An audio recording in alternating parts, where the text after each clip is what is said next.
everybody, Mike Pfeiffer with Pfeiffer Hobby Supply. Today we're going to do update 10 on the ACT3. And without further ado, let's get into this. Today I got my helper in here. She's not been doing too good. And I don't know if we had to change a medication or something. But anyway, she's out here helping me today. Okay, what I'm going to show you today is I got all the fascia done. And I'm going to show you what's been going on. You can see that I got my shelf in and got the wall painted, got some stuff hung back up. I found this garage sign at Hobby Lobby, and I thought it would be cool to put over the hole where the railroad used to go out into the garage. You can see that I got my plastic out here.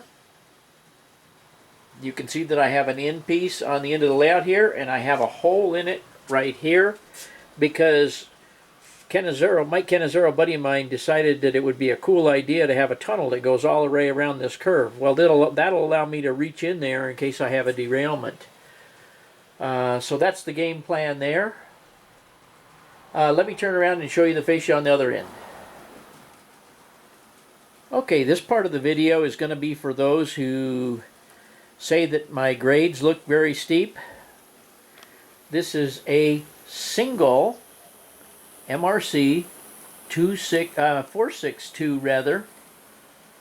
Does have traction tires, pulling a 17 car plus caboose train up to 2% grade.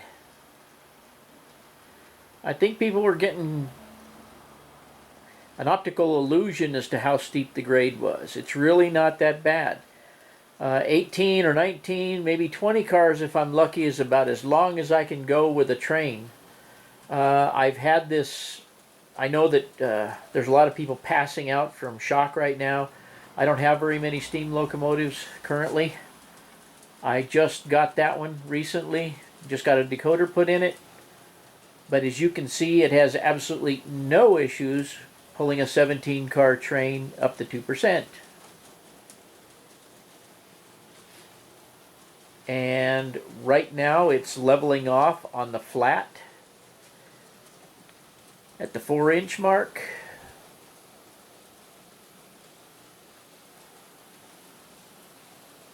And we'll just follow it on down here until it crests over the top. We'll also talk about those backdrops there in a minute. But right now it's all about the trains climbing the grade. It is on level track right now. It may not look like it, but that is level track. And it's just right now the engine is hitting the 2% uphill again.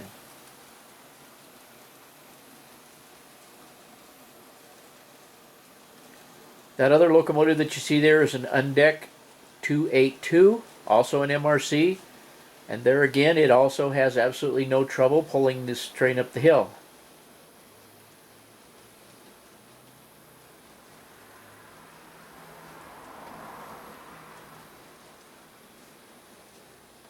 And just about now it's cresting the peak. And now it is on its way back downhill. So there you go. No problem pulling a train up the grade for those of you who were worried about it. By the way, I have also turned the train around the other direction. Believe it or not, it's 2% the other way too. So it has no problem. Okay, let's get back to the fascia. Okay, like I had said, there's going to be an access hole here. Of course, I will fill all this in and make this flat, so if a train does come off, I don't lose my cars down inside there. That should be pretty obvious. So anyway, I will have an access hole here. I've got to put a 2x2 or something in that corner and screw the fascia and screw it to the other side, screw it into the wall and screw this into it. I've got to put a couple of screws down here, hence moving some of these kits out of the way. I guess I can just swing around here. This is one piece, going to be around to here, just to make this corner. I was going to make this corner straight, and then I decided to go ahead and make a curve here. My turntable will be here, and by the diagram, you know that there's going to be a tunnel portal over there somewhere that's going to take a curved track down inside of this. Well, this is going to be a deep canyon down in here, and it's going to come around here, and it may go through a tunnel portal out this way, or it may just go straight and go into a tunnel portal this way. Either way doesn't really matter. It's just a run out for the track inside. So all I need to be able to do is see it down there. But it's likely not going to turn and come out to the edge of the layout like I had it on the diagram, for those of you who are following the diagram versus what's here. Okay, I'm going to step back in the doorway and kind of go around with the fascia some more. Okay, here's what I came up with to be able to get into the shelving areas. I think it works sufficiently. As you can see, I had to cut out each one. That's pretty obvious. And I made a random top edge so that I can bring my scenery up to it. I was able to make room between cutting the bottom of the foam and cutting up to the edge of the piece here, and putting my remodel box in there and mounting my 110 switch that turns the layout on and off. You can see that the lights under there are very effective for the shelving unit.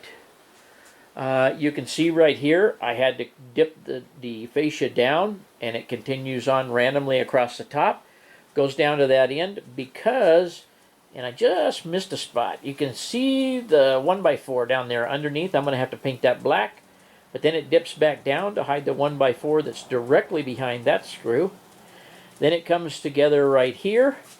And I tried to use a taller piece of masonite so that the scenery can be blended out to the edge.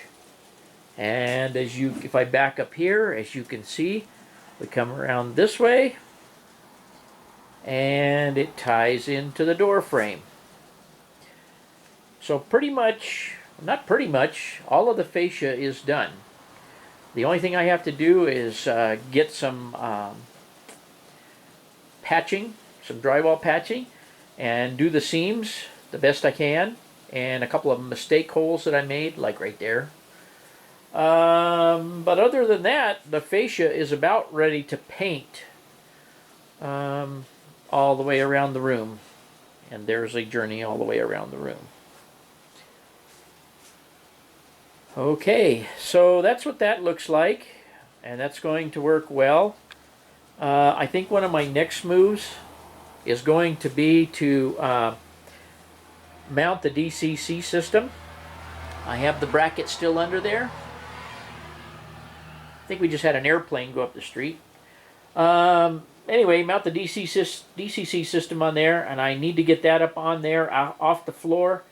Get a throttle pocket hung up over here so that I can hang at least a throttle up, get the panel put in. I'll probably wind up putting a panel down there somewhere, and probably wind up putting a panel over in here somewhere. I'm not real sure where. Probably somewhere in this recess right here.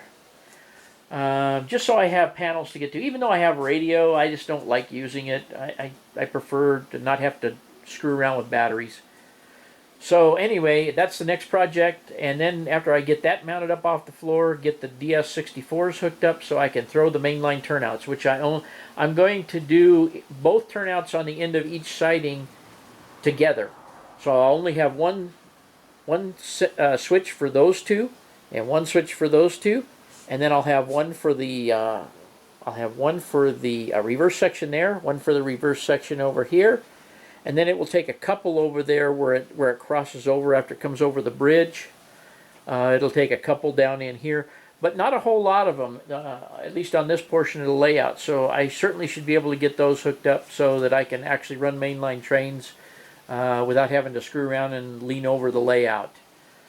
But here again, here's the steam engine going downhill. It's actually on, it's just entering the 2% down. It's leaving the flat right along here. And it's on the 2% down, and we'll just, as long as I'm already taking the video, we'll just watch it make it through the little S curve and across the bridge down here.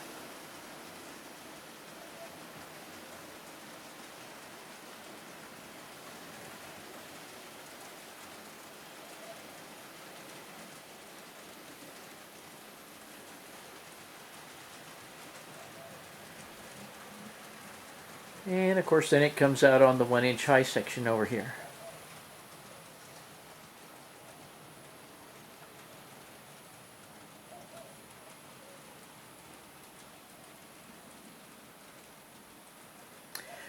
So, let me move on to the backdrops that I put up. Okay, in all these other clips, we've already had a glimpse of these backdrops.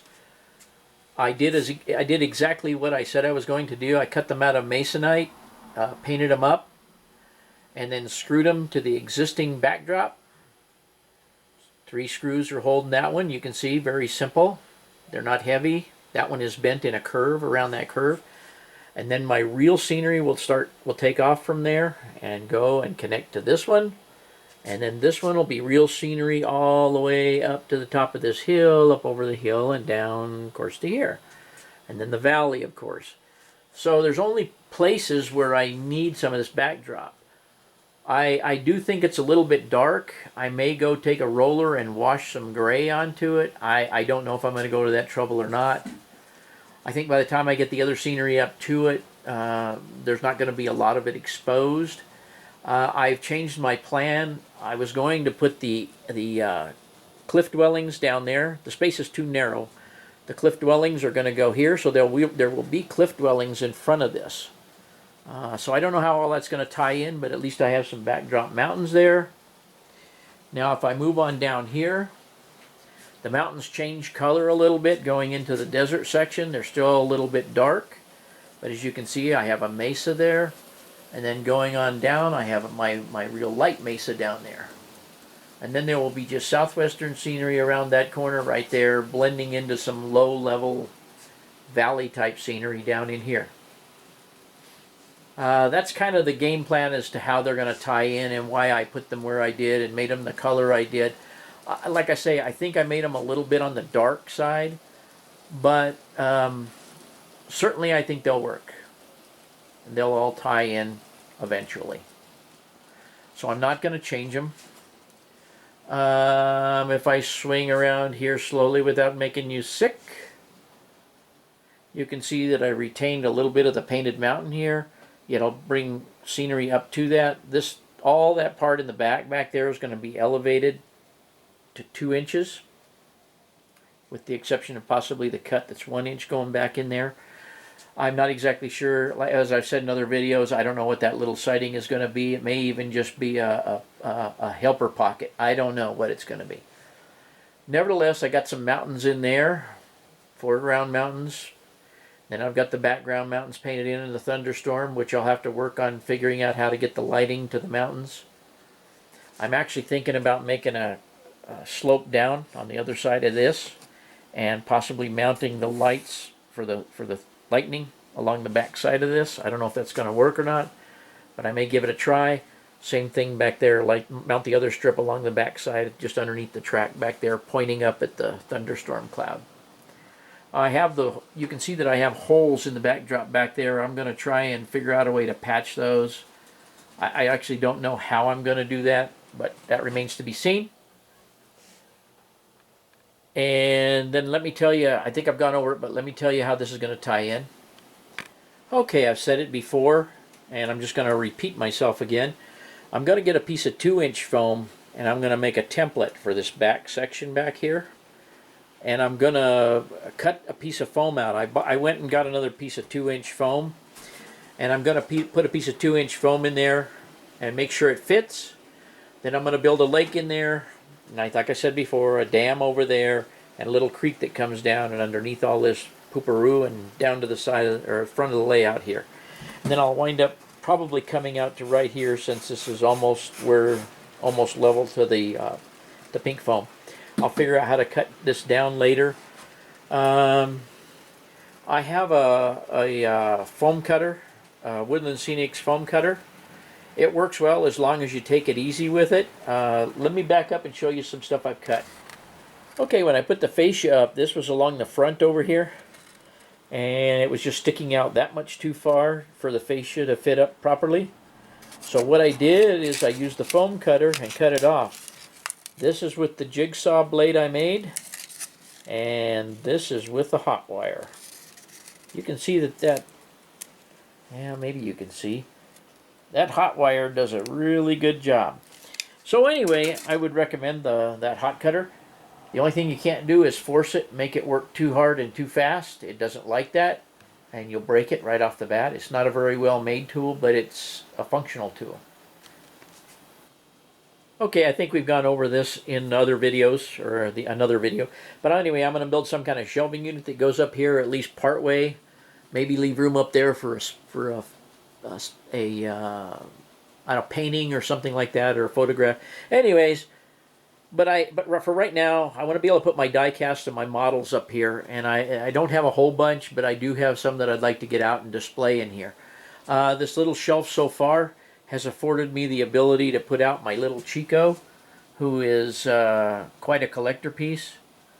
The Santa Fe Railroad, I think, either gave these out or sold them. I'm not really sure what the story was, but I have the original box for him, and this is a Santa Fe Railroad product. I have some writing paper, also Santa Fe, that I found somewhere. This little Speedy Gonzales, although he's not railroad related, belonged to Robin's grandfather. Where he got it, I don't know, but they had it in their house when we were cleaning out the house after he had passed away, and I thought it was very cool. And I got my, as I said before, I got my other stuff hung up on the wall. But anyway, that's the game plan for over here.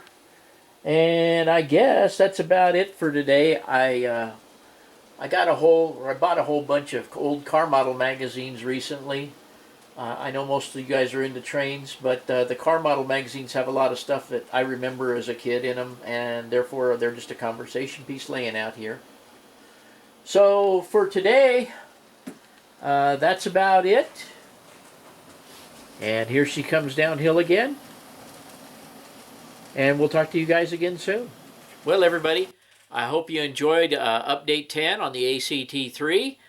And as usual, thanks for watching.